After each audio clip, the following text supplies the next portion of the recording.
Hello and welcome to the Mental Health Book Club podcast with your hosts Sydney Timmins and Becky Lawrence. We would like to take this opportunity to let you know that we will be covering a diverse range of mental health topics that may be distressing to some listeners. You can find a full list of the topics being covered in each episode in the show notes. Please check the show notes before listening to any of our episodes. Welcome to the Mental Health Book Club podcast with Sydney Timmins and Becky Lawrence. And today we are going to be talking about If I Could Tell You How It Feels, My Life Journey with PTSD by Alexis Rose. Amazon.co.uk gives it 5 stars from 2 ratings. On Amazon.com it has 8 reviews and giving it 5 stars. On Goodreads it gets a 4.71 from 7 ratings. Sydney and I both gave it 3 stars. This book was only just published in January this year. It is still quite new. And so I think that's why there are only a few ratings out there at the moment.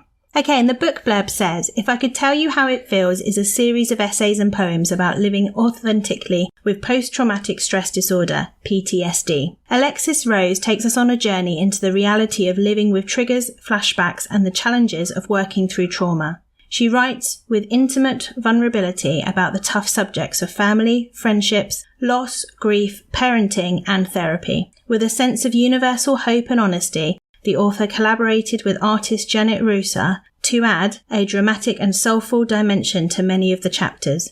Whether you are a survivor, someone living with a mental or chronic illness, a professional working with the mental health industry, or you are simply interested in learning more about the intricacies of living and thriving with PTSD, this book will provide new insights and appreciations of the invisible illness that affects millions of people around the world.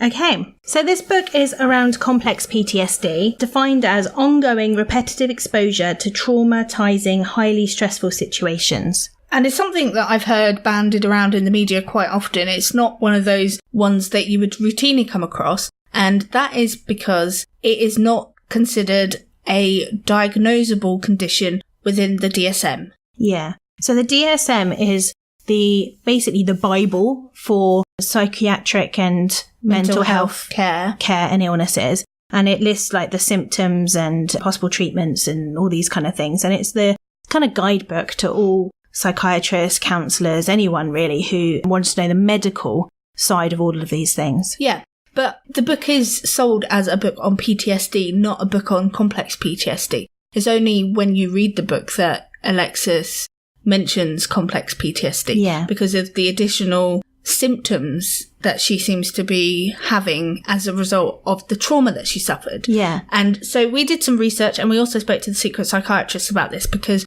we were like, complex PTSD, can you tell us about it? And she was like, now, let me tell you a story about this. And we were like, oh, you're just about to blow our minds, aren't you? It was a can of worms. Yeah. It was. So it's kind of this grey area. So there is lots of discussion about whether complex PTSD should be included within the diagnostic manual. There needs to be more research done. So this isn't a clear-cut definition. And because it isn't really in some ways recognised that the symptoms may be attributed to something else completely, such as a personality disorder. And so we decided to Google, and we apologise. We did look at Dr. Google as well as speaking to the Secret Psych, and Dr. Google popped up with Mind that gave us a definition of what is thought to be complex PTSD. Yeah, I wanted to know the difference between PTSD on its own and complex PTSD. So PTSD, which we have done an episode on, so you can always go back and have a look, but just briefly, the symptoms of PTSD are sort of flashbacks, nightmares, alertness, feeling on the edge, avoiding feelings and memories, maybe difficulty with beliefs or feelings, and that's kind of some of the major symptoms. Whereas complex PTSD have those, but then on top of that, they often disassociate, they often have depression, difficulty controlling their emotions, feeling different to the rest of the world. They also might be hostile to the rest of the world, feeling empty and hopeless. They feel damaged and worthless, feel like no one can understand them, and they might have regular suicidal feelings. And on Mind, it told us as well that sometimes those people that have complex PTSD might be diagnosed with DESNOS, which is the disorders of extreme stress not otherwise specified, or EPNAS, which is enduring... Is it not EPCAC? EPCAS. I'm not sure. I hate acronyms. Enduring personality change after catastrophic experience. Although both of those are usually American-based diagnoses, not usually in the UK. The reason why they have those is because in some ways you don't necessarily fall into a category. So basically, what we have learned is that PTSD, you either have it and you get diagnosed with it because you meet the criteria for it, or you don't have it. So if you get these symptoms on top of it, it may be attributable to something else. Yeah. Or it might be an extension of your PTSD, which is how Alexis sort of describes it, as that extra added on. Which I suppose why complex PTSD would make sense, that it was like kind of an added extra complexity of emotions and feelings. Yeah. But it was really interesting to sort of look up another condition, see what it was about, and also to have that discussion with the secret psychiatrist.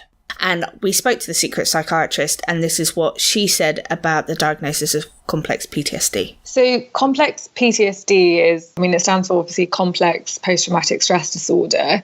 And it's something that's not recognised much. What it actually is it's PTSD, but more complex, as it said. So you tend to have individuals that have trauma, normally early on in life, repeated amount of trauma and exposure to that. So, for example, it might be a child that's been abused by a carer over a number of times.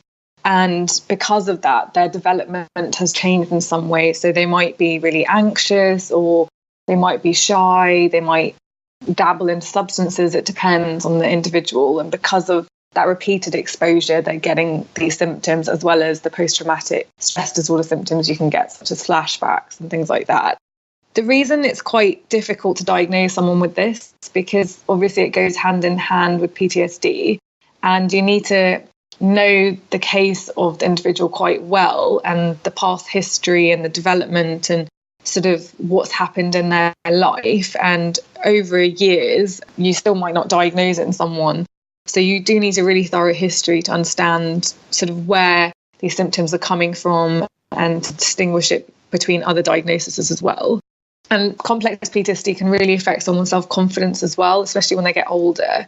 But treatment is essentially exactly the same as PTSD anyway. You get really similar symptoms, as I've said. So you start from the basics, as you always do, looking at stability of your day-to-day life. So the usual, like eating right, sleeping, exercising, your job, friends, partner, any issues with social activities, things like that, and your relationships with others. And obviously, if those steps don't work, so that self-help steps, then you look into psychotherapy, CBT, and eye movement desensitization and reprocessing as well, so EMDR as well. And obviously, if you're getting symptoms of, say, quite severe anxiety, depression, then you need to think about anxiolytics or antidepressants as well. And that can be helped by your doctor. That's interesting. So whilst myself and Becky were looking into complex PTSD, the internet obviously is where we go because that's what we have access to. And the information out there is so difficult to kind of figure out. So we looked at PTSD and complex PTSD on the NHS website. We also looked at it on Mind, and obviously there's limited information on complex PTSD because I guess there's maybe this confusion still because, as you said, it isn't necessarily a routine diagnosis because you give the PTSD diagnosis and that's what you would be treating. Is that correct?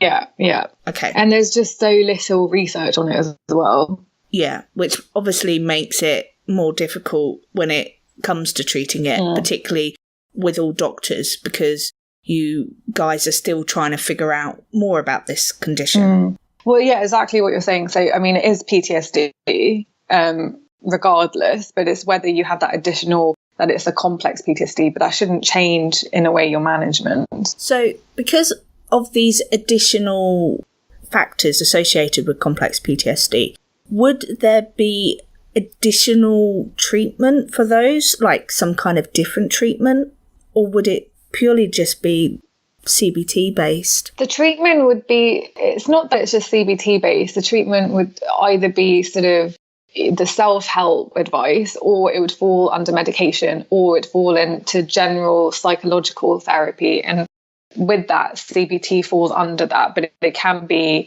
for example, psychotherapy, as well as trauma-focused therapy or EMDR. So there's different sort of umbrella terms, but CBT is in there, if that makes sense. Yeah, so it would be really tailored to that individual depending on their needs. Okay.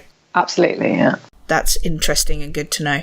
So I would like to just say that this book was a little different to the ones that we've read before, because it's not really necessarily her story in this particular book. She does have another book that goes through what happened. But really this book is about the thoughts, the feelings and the processing of the trauma that Alexis has suffered from, isn't it, really? Yeah. And I don't know, I haven't necessarily read something like this before. I thought it was quite interesting. It was really interesting to see how her symptoms, her feelings, and trying to get her point of view of what it's like. And then it might be easier to imagine being in her shoes and understanding some of the things, especially when she talked about the disassociation, where she might seem like she's not listening to you and that she's kind of gone, you're talking to her, but she's gone somewhere else in her head. But actually that's part of her diagnosis, and that she would find it difficult to stay with you and concentrate all the way through. And maybe you'd have a bit more compassion for that. Whereas most people, when you're talking to them and they look away and they think about something else, you might think they were rude. And so I do think this would have it would give people who know someone with PTSD or are a partner of or a child of, or, as a grown up child, I would say need to read the book rather than a small child. But I do think that this story would help you understand their journey and what they're experiencing a lot better.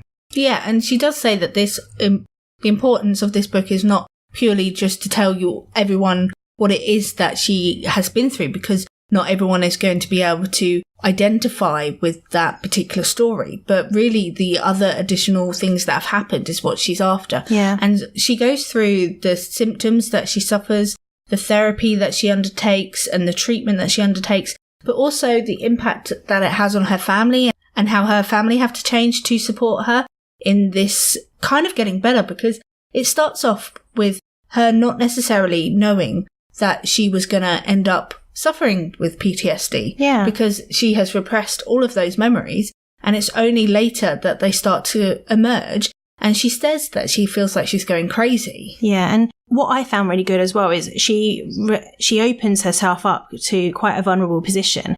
But I think people would relate to when she says things like, I thought therapy was going to be a year.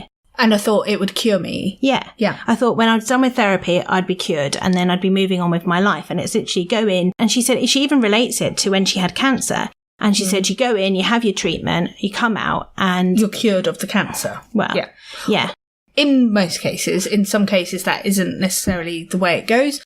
But that's what you expect. Yeah. So she kind of was expecting that kind of way that it was dealt with. But obviously the repression meant that when she did start to see the therapist and talk through things... It's scratching the surface, isn't it? Yeah. So things don't necessarily come up all at once. It is this process of identifying what those memories are. And they're going to also... She talks about them hitting at different times and under different circumstances.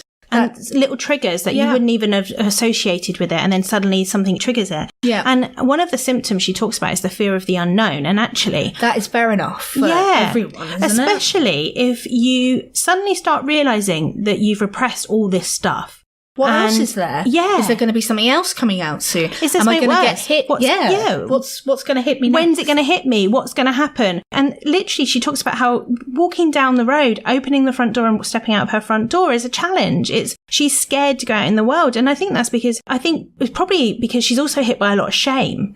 And so you think about if you were out and you're doing something just as mundane as going shopping, and these emotions hit you, or this memory hits you, you get triggered and you might act in a way that other people would deem as crazy behaviour and therefore would judge you as such. And I think that worry about the way the world's going to perceive you if things go wrong, or if you're not acting in a way that is in accordance with what is expected. Yeah.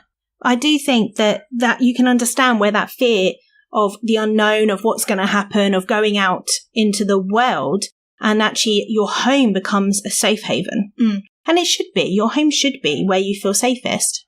Other symptoms she talks about are she has night terrors or nightmares, and that is very common with PTSD, where you get flashbacks even during the day, but also at night, and those come through the form of sort of your dreams. And we know that from the Secret Psychiatrist that sleep is really important to help maintain your mental health. So therefore, if you are not sleeping or you're scared of sleeping because you don't know when these nightmares are going to hit, that's going to impact you during the day as well. Yeah. Do you think that those are your brain's way of trying to deal with it? I don't know, I guess so. Because some psychologists do say that when you are sleeping and you're going through dreams, it's that REM stage. It is your body and your mind processing like the day's events and all this kind of stuff, which is why we don't remember a lot of it, because actually it's just what we've done in the day. And it's kind of, that's where you're kind of like, it runs through its systems kind of thing. I don't know. It would be interesting to have a look at this in more detail. Yeah. See if we can find out about it. Yeah. She does talk about how she lacks a lot of self-compassion for herself. She says, I've got compassion for everyone else. And she had that for anybody and everybody, even strangers she would help. She was really, really compassionate person. But when it came to herself, she couldn't find it to be compassionate. As soon as she got ill, she would be sort of really on herself to try and get better, telling her, why are you not over this yet? Really downing herself. And having such high expectations and perfectionist traits that she's just never going to meet. Yeah. And I think that's coupled with the self-doubt and the feelings of worthlessness that she was having, though. So she probably felt she didn't deserve the compassion, because if you feel worthless, then you don't feel like anyone should give you compassion. So I have been there. I am doing something called compassion focused therapy at the moment as part of my ongoing therapy, because I'm pretty much in the same position. I have compassion for other people, but when it comes to me, and sometimes when it comes to Lawrence, my compassion is non-existent. Yeah. And I'm working on it, and it's hard. It is. It's not easy. It is. I mean, I've had 3 years of therapy now, and I'm just starting to accept that I can actually spend time on me, and that's not selfish. I think that's something that's, I don't know, maybe it's just purely female thing. I don't know whether, do you know what I mean? Is it the fact that, well, we were brought up when we saw our parents and stuff. We were brought up as we were the bottom of the barrel. We were the worthless ones. So I think that didn't help for us. It'd be interesting to talk about self-worth, I think, as well at some point. Yeah. I mean, definitely, if you don't feel that you've been loved properly by your parents, I know I felt that if my mum couldn't love me, then of course no one else is going to be able to. Well, yeah, because you're obviously unlovable. I mean, it's your mum. Yeah. She's the one person out of everyone that should love you unconditionally. Yeah. And so that feeling of not feeling deserving love came to, I felt worthless, because if you don't deserve love, then you don't deserve to be liked, then you don't deserve... And especially if my mum used to tell me that she didn't like me. And so if your mum doesn't like you... It's a bit harsh. Then... Actually, it's more than a bit harsh. Yeah. That's all. Why would anyone else? So you do have that self-doubt and that growing... And it's back in the back of your mind, isn't it, constantly? So even now when I, take the time... You as well to her, and she's like, oh, I don't remember saying that. Yeah. Well, it stuck with me. This much. Yeah. And you didn't just say it once. Yeah. It wasn't just once in the middle of an argument. This was all the time. Yeah. So now, like, for example, I've just bought myself a nice garden swing. I sit out there with the puppy and a book. And it hasn't fallen apart yet. I sat on it too with Becky. But we put it together all by myself. We sat on it gingerly. It was like, just if it falls down, I'm going to be able to spring back up. No, it wasn't that bad. No, Toby runs and jumps on it and it doesn't fall apart, but he is only like tiny. He's like 4-point-something kilos. It's 5.3, I have, I'm a little bigger than that, I have to admit. So, and even then I sometimes think, oh my God, I should be doing something. Yeah, you should. How could you be just sat relaxing, enjoying reading a book? The garden and the fine weather. Enjoying the garden and the fine weather. And I still have to remind myself, no, you're allowed this time. Yeah. And it sounds ridiculous that I have to tell myself But that. I do think it's quite common. Yeah. Because I'm definitely in the same position. Yeah. I think there is a lot of people out there who don't have the right level of self-worth. And I don't know, maybe it is related to mental ill health more so than in the general population. Maybe it's something we can speak to the secret psychiatrist about. Some people have so much self-worth that I'm like, could I just have a little bit? Just give me a bit. Yeah. And maybe I can feel better. Some people have too much self-worth. Not naming any names. Yeah, Becky has so much. No, I'm joking. No. But yeah, it is definitely, we've seen that quite common across a lot of mental health illnesses. And But it's good to keep reminding people of it, though. I think that is an important message, that you need compassion for yourself as well as others. And how do you teach that? Like, this is the thing. I mean, That's why I'm doing compassion-focused therapy. Yeah, I mean, it's only through therapy have I been able to do this. And even then, it's a process. It doesn't, to think that some people, this just comes naturally, they don't even have to think about it, seems really weird. So for someone who it just comes naturally to, it must feel really strange to think about people who don't have that. Yeah. And actually, I was listening to a podcast the other day. You're not allowed to do that. And it was by the Seattle psychiatrist. Psychology in Seattle, so Dr. Kurt Honda. Yeah. Who is a little bit, I'm a bit of a fangirl of his. Yeah. And I love his voice. Sydney got me onto one of the podcasts and I was listening to one because my mum is my sister. They have narcissistic traits. Yes. We can't diagnose them. But we're definitely not health professionals in any way, shape or form. But they definitely have traits. And so I was listening to one of his podcasts about it, but then I was listening to his mother's as well. And in one of them, he was talking about how not having confidence and having confidence is you don't understand the opposite and you never will. So he said, I don't understand what it means to not have your self-worth because I've always had it, because I was loved as a child and that's fine. But you can still have compassion for people who don't. Yeah. And I think what is really interesting is the fact that she talks about all of the feelings that she goes through while she's trying to deal with her trauma and living with her trauma.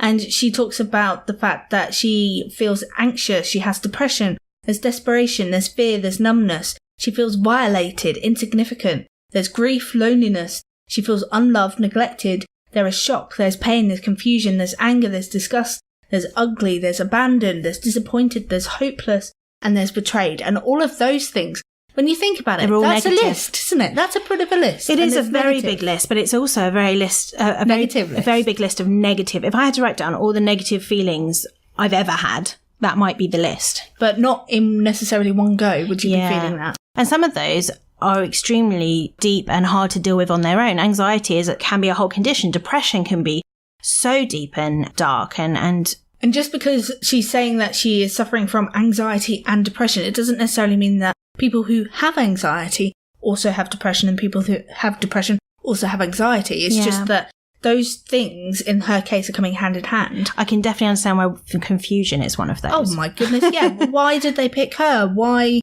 Does that make sense? There's just, why her? Yeah. And why has the universe conspired to make her life like this? That kind of thing. Yeah. Also, she's found it very difficult not to blame for her symptoms. Blame herself, even.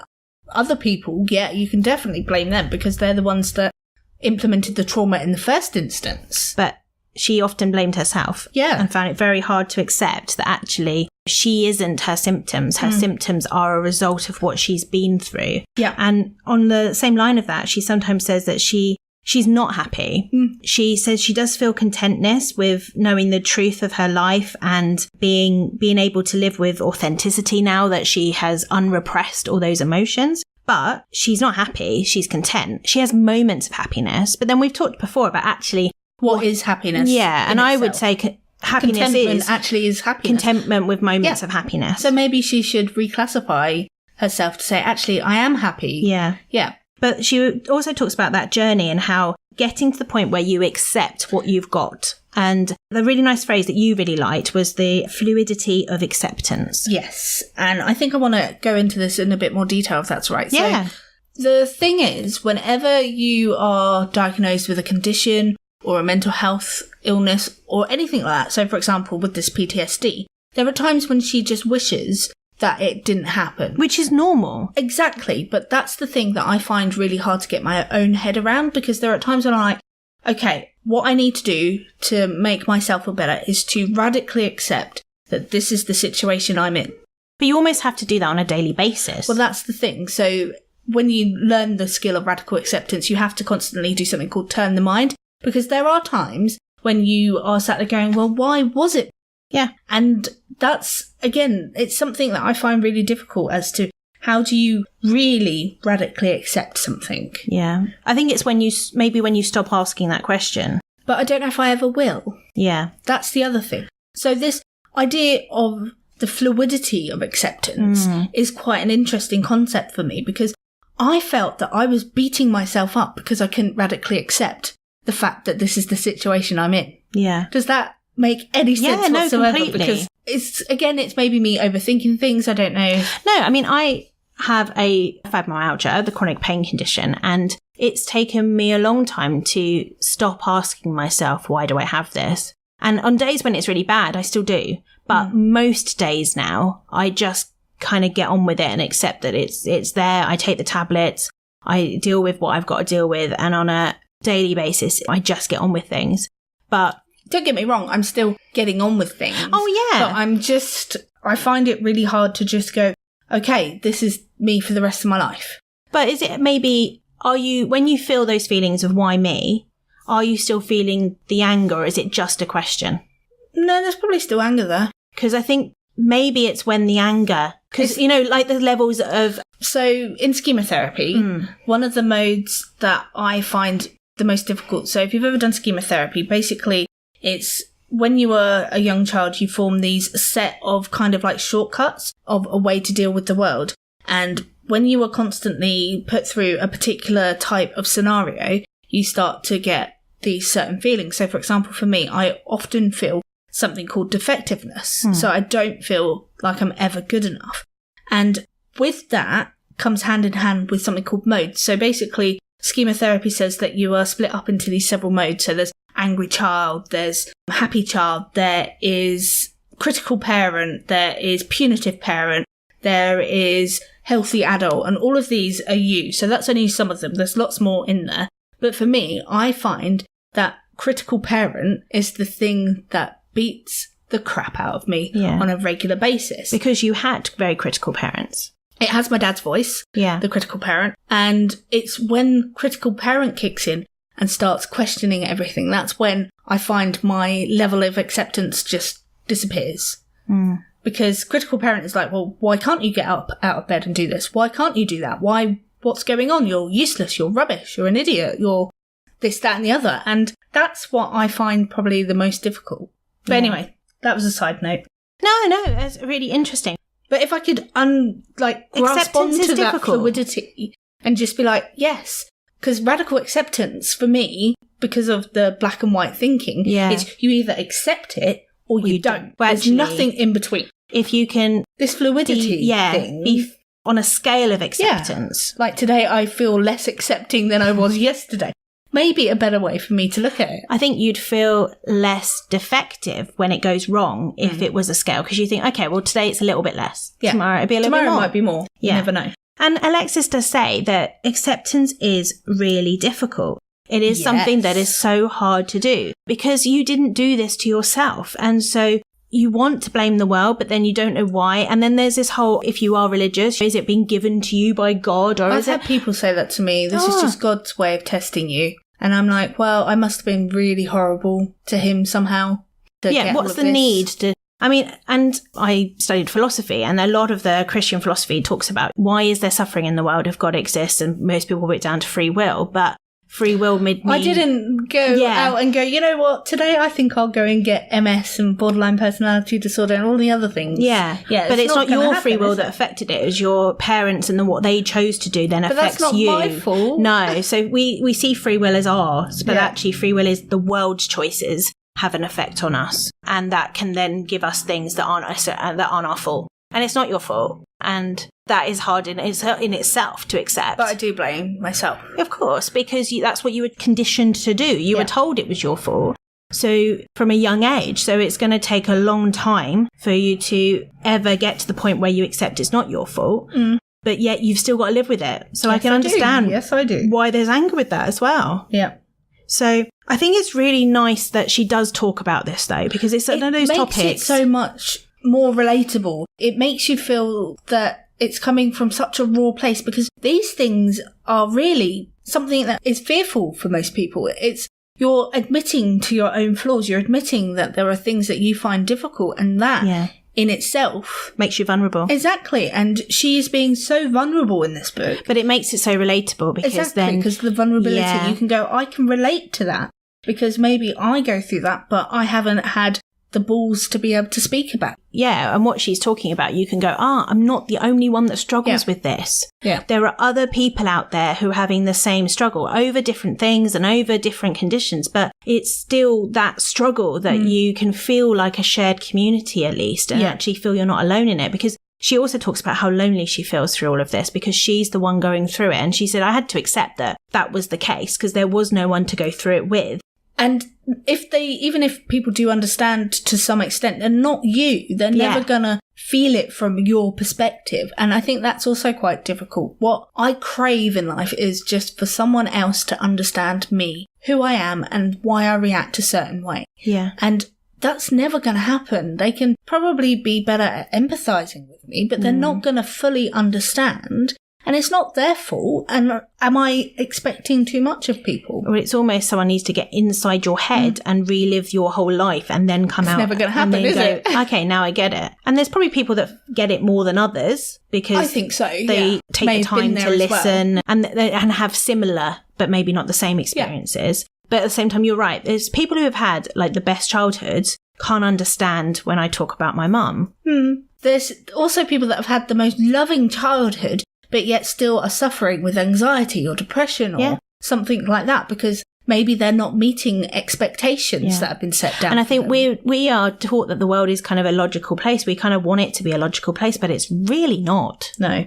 And I think when you accept that there is no logic, that actually good things happen to bad people, bad things happen to good people, and everyone just has to get on with it. Oh, yeah, exactly. But it is hard. She says that when she's going through the therapy and she's doing all the things and she's working on it and she still has the symptoms. Yeah. She had to kind of learn that this was her normal. This was her new normal. Yeah. She says she does resent the fact that she has found out that she's suffering with PTSD and she's been diagnosed with PTSD because sometimes she wishes that she had the life she had before the memories started to come back up again. Yeah, she lived the repressed life.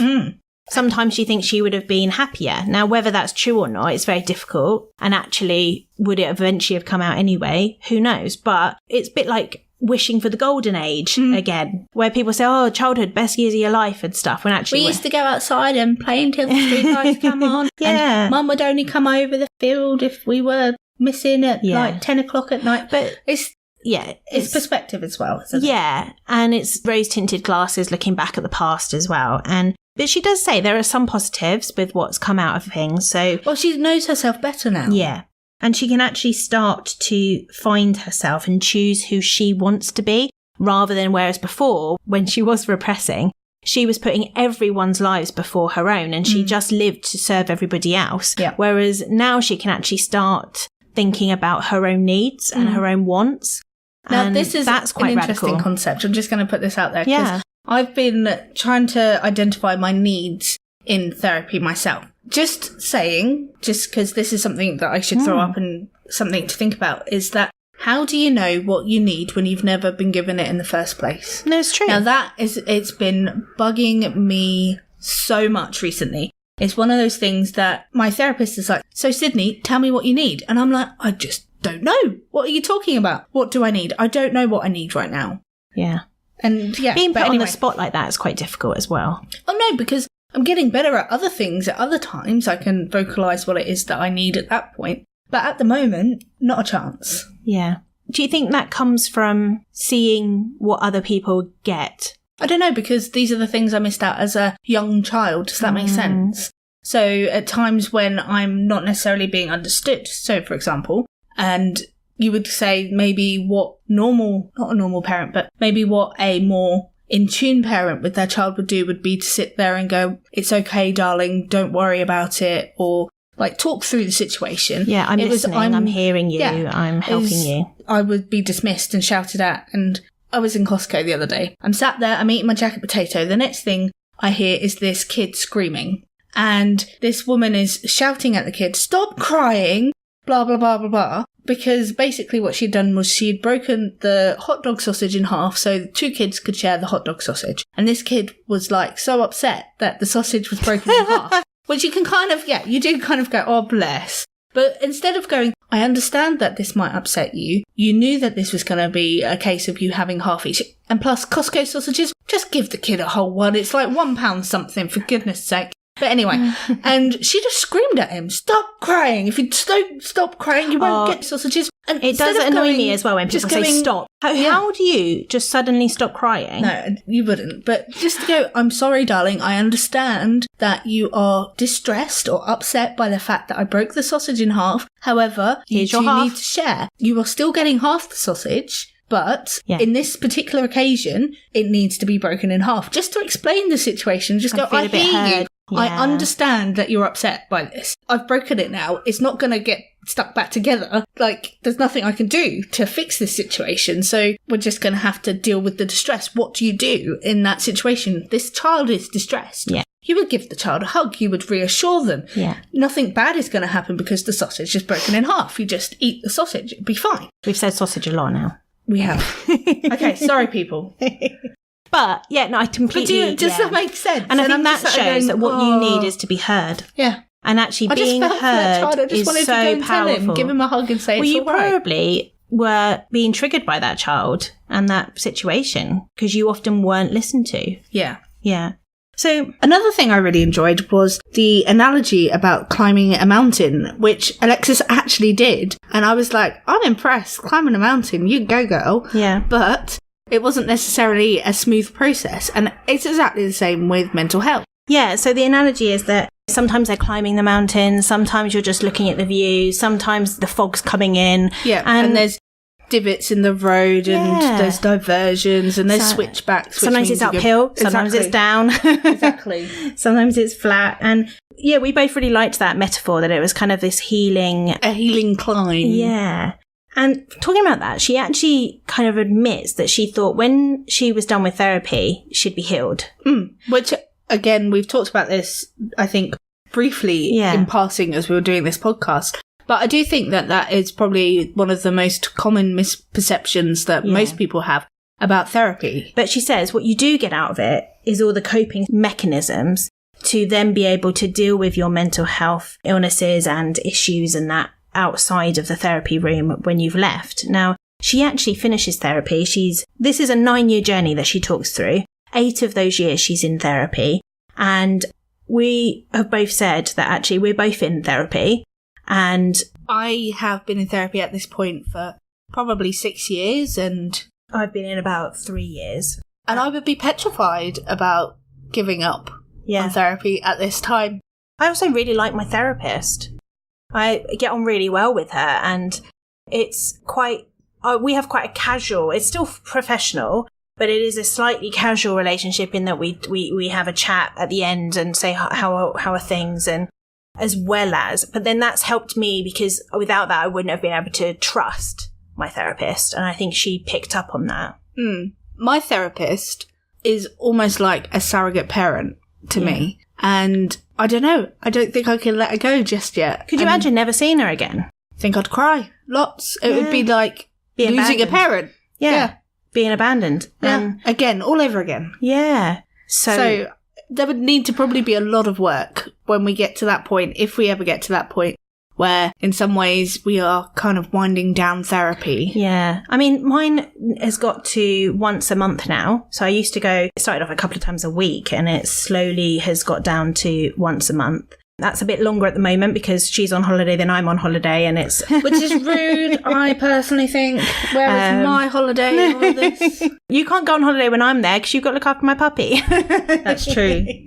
Imagine a house full of 5 dogs. Yeah. That's going to be interesting. Yeah, but it means that we're going a slightly longer period. But otherwise, usually it's 4 weeks, and I already start thinking, I wonder what she's up to and stuff like that. And I've even, dropped her a text when something's happened. Like when I got my puppy, I texted to say I bought my puppy, and we'd have a little text exchange and stuff. So, Have you sent her pictures of him stealing wool? No, I have sent her pictures because she did ask. She was like, I need pictures. So, yeah. And she's got like a grandchild on the way. So I think she said she'll text me when he's born. So I would know. Yeah, I would feel a bit lost without her. I would too. And you're right. It is that surrogate parental leading you through, that person who always advocates for your side of things, who might offer you a different perspective, but still is always in your corner. We haven't had a parental relationship like that. No. At all. Well, we have now, because we have found these wonderful therapists. Yeah. But in some ways, you kind of go, well, it is kind of their job to do that, isn't it? It's like we are paying for the privilege of having a half-decent parent. Yeah, so I think she's really brave to go it alone, and I'm sure that was a big discussion. She states that she's developed the coping skills that she needs. Yeah. And now that she's got that, she feels like what more can she really get from the therapy? She does say about enough. Going back, though, if she needs to. If she needs to tune up, I think she says, doesn't she? Yeah. Like check in and see how she's getting on and stuff. Yeah. And also because, again, you don't know if there's going to be more bumps in the road. Relapses happen. Which is, unfortunately, a fact that is difficult to accept. Again, hard to accept, definitely. But it was interesting to have her talk about some of the stuff she did in therapy. So, for example, she talks about objects that some of them she'd given to her therapist to keep safe. Oh, yes, her breadcrumbs that are to her past. And even forgotten about the fact that she'd given them to her therapist.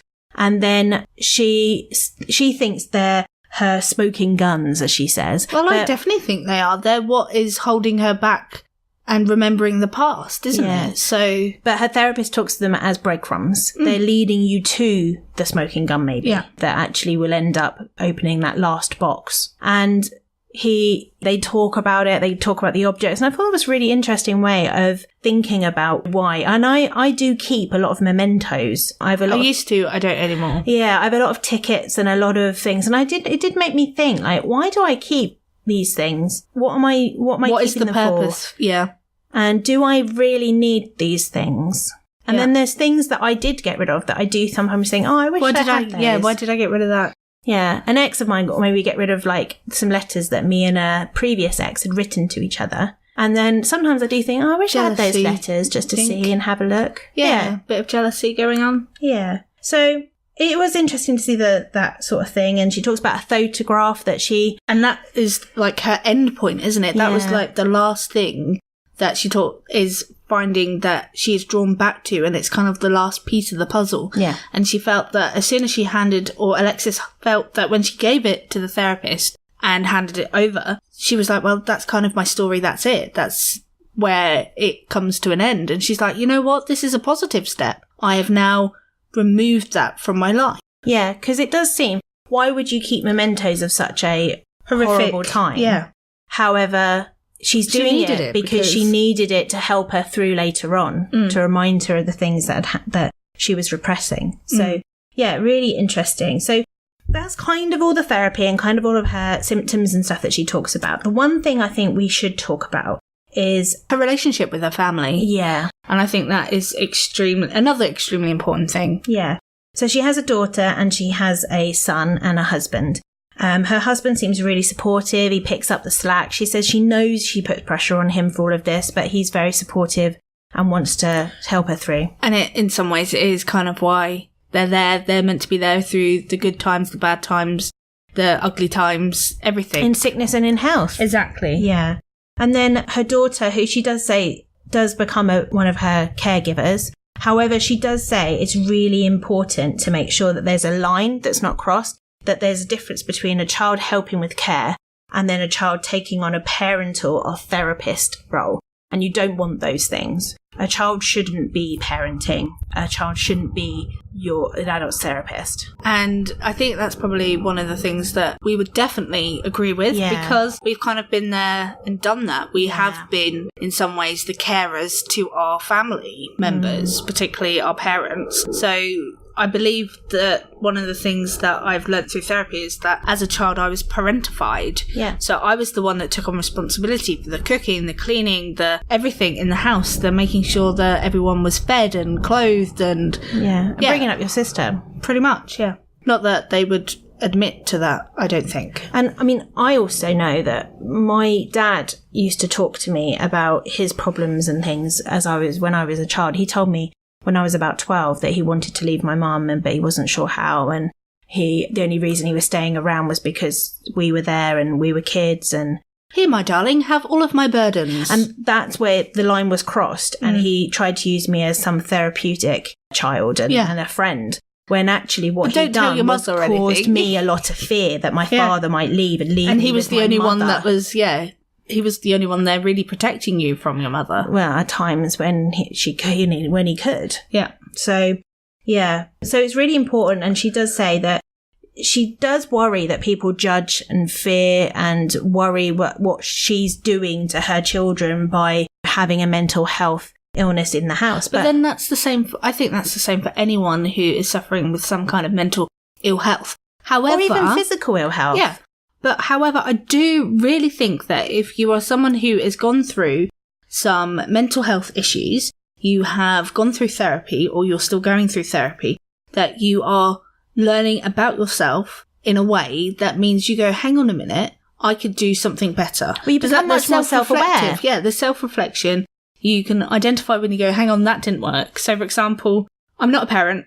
I took my nephew to Legoland. We went into the shop and he was like, can I have this Darth Vader giant head that was like 15 quid or something? And I was like, no, because I then have to carry it all day and you don't really want it. There's Lego in your future. You do not need to worry about not having Lego. But the problem is, I think the way that I handled the situation, because he cried, and I think at one point I said, I want to give you everything that you've ever wanted, but I can't. There are times when I need to say no, and you're making me feel really bad because we're sat here and I'm watching you cry. And so when I reflected upon that, I told him that he was making me feel bad. Yeah. It sounds like I'm blaming him. And if I speak to him now and I go, what do you remember about Legoland? He probably won't remember that particular incident. No. But it might be something that plays on his mind and is something that I can improve on next time. So next time, if we're in the same situation, I can be like, well, I'm seeing you being really sad. I can understand why you're sad. And that makes me really sad. I want to make you happy. Let's go and do something else. Yeah. Yeah. So again, that's just a way of modifying your own behaviour. She says. You've got to be careful not to overshare and overburden your children. Or even like that, the misjudged words where I then went, hang on a minute, I'm blaming him. Is he then going to take that on board that I blame him for being distressed because he isn't getting what he wants? It also must be really difficult because kids are really perceptive. And she talks about how her daughter knows when she's having a bad day. And she knows her triggers. And she knows how to help her. Like when she's in a restaurant, she becomes overwhelmed. And Alexis is like, well, at that point, I can't make a choice because there's just too many choices. That's when her daughter would step in and help her in things. Yeah. And kids pick up on more than we realise. And it must be very difficult as well. Like her son finds it particularly hard because he's had this mum that was trying to be so perfect all the time. And had all this compassion for everyone else, but was neglecting herself. But obviously the son wouldn't have seen that. They would have just seen the compassionate mum. They're doing everything. The perfect mum kind of thing. And then when this whole thing hits her, she then isn't the mum that he's expecting to have. Yeah. And so almost he has to go through the grieving of losing the mum that he had. Yeah. Because it is different. And then he does actually become to accept it. And he actually advocates for her and he wants to stand up for her and stuff like that. And actually when she's going through the recovery and things like that, she would beat herself up and he would turn around and say, actually, you wouldn't expect somebody in a wheelchair to get up and walk. So after having physical therapy. Yeah. So why are you expecting yourself to be completely cured of PTSD by finishing therapy? Yeah. And he said, look, don't worry, this is our new normal. And then tomorrow might be another new normal, but we will adapt to the new normal. And again, that's something that's really important is that people, it might be that it's a good day or it's a bad day, but what about in between days and how things do change and that's just life and we need to be aware. But actually, I think that's going to build resilience in children, which is what a lot of children lack. Actually, as long as you're not going to the point where you overburden and you're changing that childhood to parent relationship or a therapist relationship, I think as long as those children are staying children, then them learning that life is hard, people get ill, people get better, people also continue to have chronic illnesses and things can change quite often. And that actually you can accept and live with and you can move on and you can do this and you can ask for help. And all those things are actually really good skills for children to learn. They're life skills that will help them later on and may help with their own mental health. Yeah. Because they know that there are going to be times when it's good and sometimes when it's going to be not so good. Yeah, and at school recently, because my school's taking a group of students out to Cambodia with Camps International. Amazing what work they're doing out there. So shout out to you guys. And I had to do some risk assessments because some of the students going had declared that in their past they had a mental health illness or mental health problems of some kind. And it's not covered under their insurance policy to travel. And it's not covered under CAMP's risk assessment. The school has to do one. So I had to get the parent and the child in and do a risk assessment with them. That's really interesting why it's not covered. Yeah. Physical health's fine. Yeah. Chop off a leg, we'll give you some money for it. But if you have a panic attack and have to be flown home for anxiety, then we're not going to bother. No. Wow. You have to buy top-up insurance for this. Wow. Yeah. So the student I had 2 of these in the end. And the first student I had, I've been working with for like 3 years now, for the whole time I've been at that school. And I know her really well, and I know her mum really well. And we were chatting, and I was saying, you know what?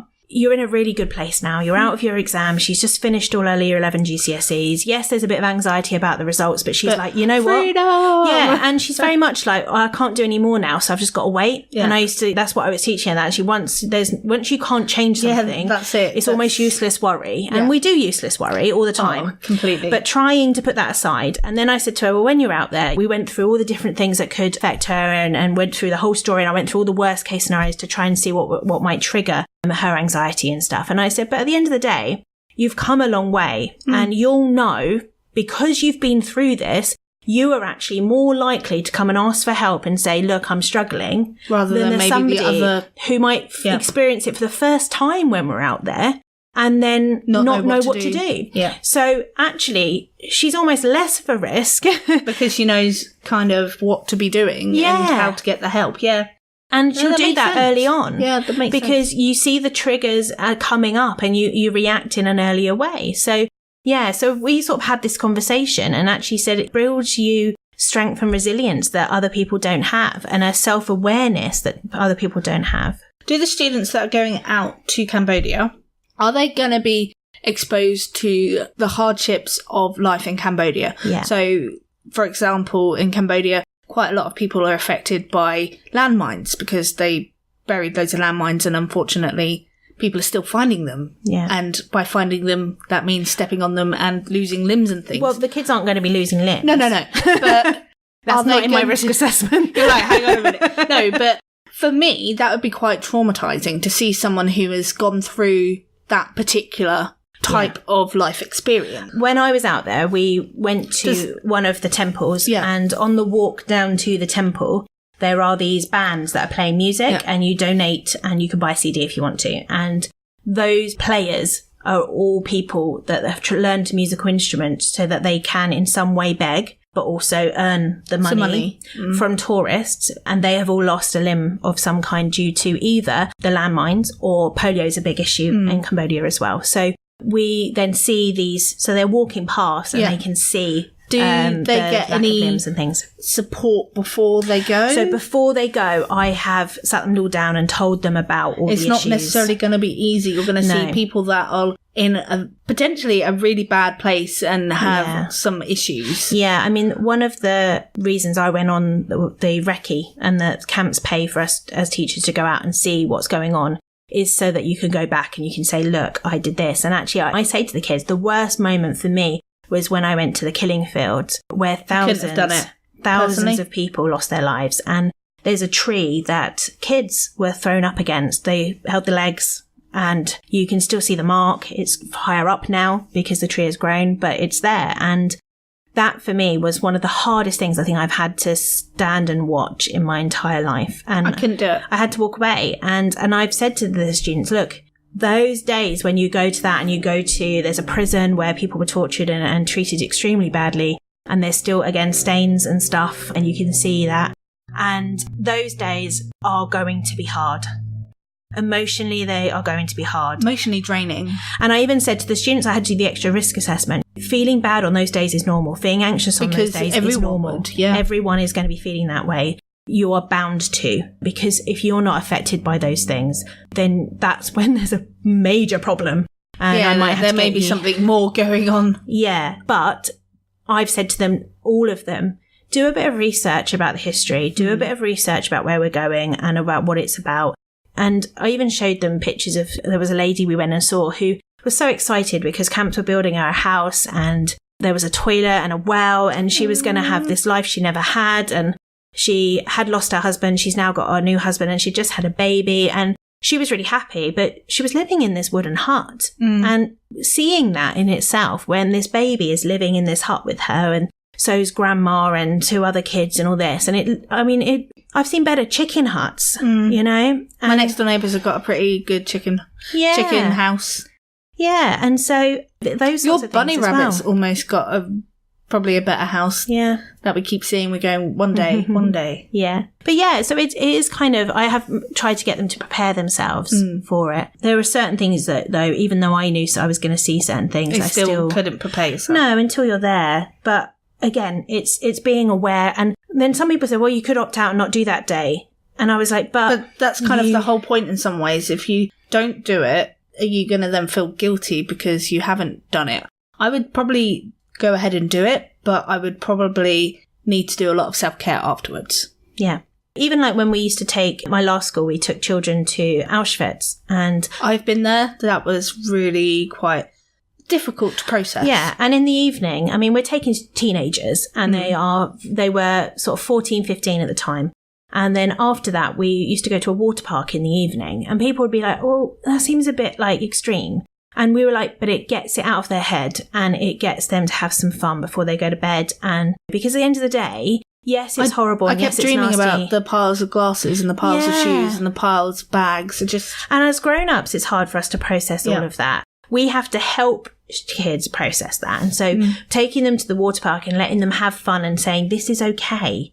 Just because these horrible things happen doesn't mean you can't accept that it happened, be emotional, agree that it was awful, and then still go on with your life and have fun and enjoy that fun, because you get to have fun because you're in a different place and a different time. And it is that people used to go, that seems really odd that you go to a water park afterwards, but actually it's what the kids needed. And we have to look after their mental health as well. Yeah. And that's what it was about. It's about getting them sort of mentally healthy before they went to bed. And it didn't mean that they never reflected on it again. It just meant that they could have a good night's sleep, and then tomorrow they could have a better think about it. And it was just so much better. So when there's kids involved, we have to remember that they aren't as mentally developed as adults. And so we have to help them through the mental health process to keep those supportive things in place. We had a student this week who, unfortunately, his father died of cancer earlier in the year after being sick for quite a long time. And he's got into the anger stage at the moment. So everything. And he's just really, he says everyone's annoying him. He's quite isolated because he just is getting annoyed. He's waiting for the summer holidays. And he had a run-in with a teacher. And the teacher is also going through a hard time at the moment. Her mother is dealing with cancer. And so the teacher maybe didn't deal with it in the same way, kind of went, I can't believe you've got to stop using your dad as an excuse and just get on with things. And if you could see my face right now. Yeah, and he kind of flipped a bit and was very angry. I can kind of understand. Especially as he'd never spoken to her about the dad. The only reason she knows is because we do share a little bit of information with you kind of need teachers, to. So they can take into leeway what's going on. And she was like, you know, my mum's got cancer and I still have to come here and do my job. But you're an adult. Yeah. And I don't want to take that away from this teacher because she's an adult, but she is an adult. Yeah. She has developed into a fully fledged human being, whereas the kid that has just lost his dad, I don't know, I think that's completely different. I think trying to compare the two together is not right. It's also going through cancer and dealing with death are different. Yeah. And he is grieving and he is angry and he is trying his best to not be angry. But he says to me, I'm either moody or angry at the moment. That's all I can do. And he's going through that process. I actually took him down to the punching bag one morning and we had a bit of a punch out. Sweet. Yeah. And it was just that, you know, showing him other ways to deal with the anger, because you've got to find an outlet. And I was talking to him about when I did the mental health first aid course for young people and about the bucket of stress and putting on the taps to let the stress water out and so it doesn't overflow and what were those things that we could do, and told him about the app at Headspace and trying to get him to use that, because at the moment as well, he's really scared to go to sleep because when he gets in his bed, it's quiet and he starts thinking. And thinking is the bit that he's finding really hard. And so it's giving him and helping him find the ways. It's giving him and finding ways to help him and to show him the coping mechanisms he can then choose to put in place and then find out what works for him. And as adults, we find that hard. As children, it must be even harder. And we have to teach them how to do it a lot more. Well, to be fair, everyone's having to teach me how to use these kind of skills, but as you say, I'm an adult. Yeah. And so it is about, understanding that kids are different and we have to, they're also amazing. Yeah. Kids are so adaptable and they can come out with the most amazing things and they're so loving and supportive most of the time. So I really do think that the inclusion of Alexis talking about her children and how they dealt with her diagnosis, I think was really important. Yeah, I think so. Especially for other parents out there. Exactly. Understanding that you're going to get it wrong sometimes. You're not always going to get it right, but maybe just think about these things. Yeah. Yeah. Okay, well, I think that is kind of it for that book. I think so too. And I think I might need to go and have a lie down after that. So I'm going to go and have a cup of tea. Yeah, I'm feeling a bit overwhelmed, I think, in some ways by that discussion. But anyway, onwards. So thank you so much for listening to the Mental Health Book Club podcast. Remember, we've got merchandise now. We are actually drinking tea out of our new mugs. So Becky is still sat with her travel mug. Yeah. I do have, and I have bought her a proper mug, but she's enjoying her travel mug. But yeah, no, I think they look pretty good. Yeah, so please have a look at our merchandise. And in the meantime, remember, it's okay not to be okay. And if you're not okay, talk.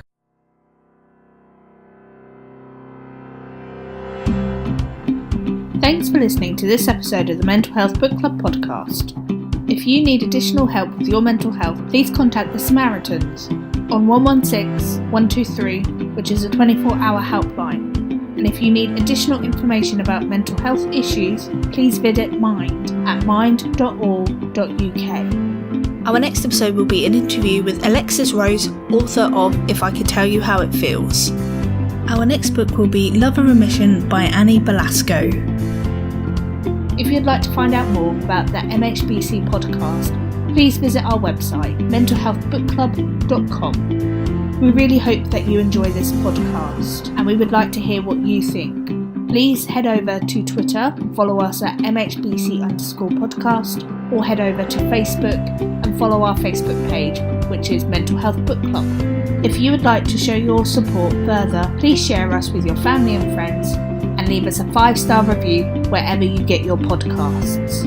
You can now support the Mental Health Book Club podcast on Patreon by going to patreon.com/MHBC. For as little as $2 a month, you will be able to get early access to our episodes. You'll be able to get our full episodes. So usually I split them into 30-minute episodes. You can get all of the episode in one go. And you will also be eligible for free prize draws and other giveaways as we go through. If you choose to support us on the silver level or gold level, you will now get a Mental Health Book Club podcast tote bag which says it's okay not to be okay. And when we meet our target of $200 per month, we will be then giving $50 to Mind, the mental health charity. We would absolutely love to be able to get to this position because we want to be able to give back to the mental health community as much as you guys help us out.